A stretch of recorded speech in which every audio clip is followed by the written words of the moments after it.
ሩበን አሞሪም ዛሬ ከማንቸስተር ዩናይትድ መልቀቁን ሰምተናል። አሁን በቀጣይ ማንቸስተር ዩናይትድ እንዲቀጥል የምፈልገው እኔ በበኩሌ ኦሌ ገነር ሶልሸር ነው። ኦሌ ገነር ሶልሸር ማንቸስተር ዩናይትድ በነበረበት ሰዓት ማንቸስተር ዩናይትድ በፈርጉሰን ጊዜ የሚጫወተውን ጨዋታ ተጫውቶ ደጋፊዎችን ትንሽ አስደስቶ ነበረ። አይደንቲቲው ተመልሶ ነበር። የማንቸስተር ዩናይትድ ፈጣን ጨዋታ፣ በማጥቃት ላይ ያተኮረ ጨዋታ አይተን ነበረ። ከዛም ደግሞ መጨረሻ አካባቢ ሮናልዶ ከመጣ በኋላ ድብልቅቁ ወጥቶ ውጤት አጥቶ ጨዋታው ተበላሽቶበት ከማንቸስተር ዩናይትድ እንዲወጣ ተገዶ ነበር።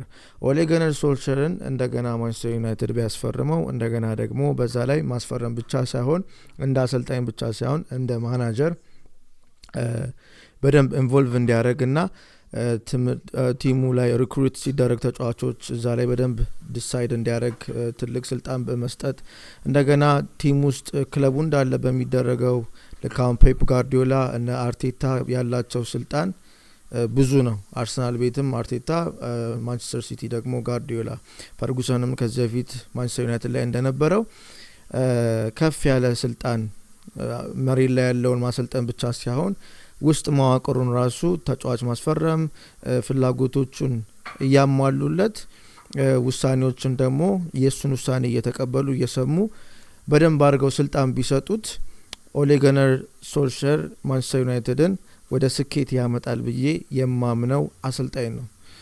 ፐርሰናሊቲ አለው፣ እውቀት አለው፣ ልምድ አለው፣ ከፈርጉሰን ተምሯል። እንደገናም ደግሞ በነበረው አጭር ጊዜ ማንቸስተር ዩናይትድ እድል በሰጠው ጊዜ አሳይቶ ነበር እና በጣም ውስጤ እየተመኘ በጣም ጽኑ ፍላጎት ያለኝ ለኦሌ ገነር ሶልሸር ነው። ማንቸስተር ዩናይትድ ተመልሶ ሲያሰለጥን ማየት በጣም በጣም ትልቁ ምኞቴ ነው። ሊሳካለት በጣም ደስተኛ ሆናለሁ። ደጋፊዎችም ደግሞ ደስተኛ ሆናሉ ብዬ አስባለሁ። እንደገናም ደግሞ ክለቡ ልክ የማኔጅ እንዲያደርግ ክለቡን ማኔጅ እንዲያደርግ ብዙ ስልጣኖችን ከሰጡት ኦሌ ገነር ማንቸስተር ዩናይትድን ትልቅ ስኬት ላይ ያመጣል ብዬ አምናለሁ።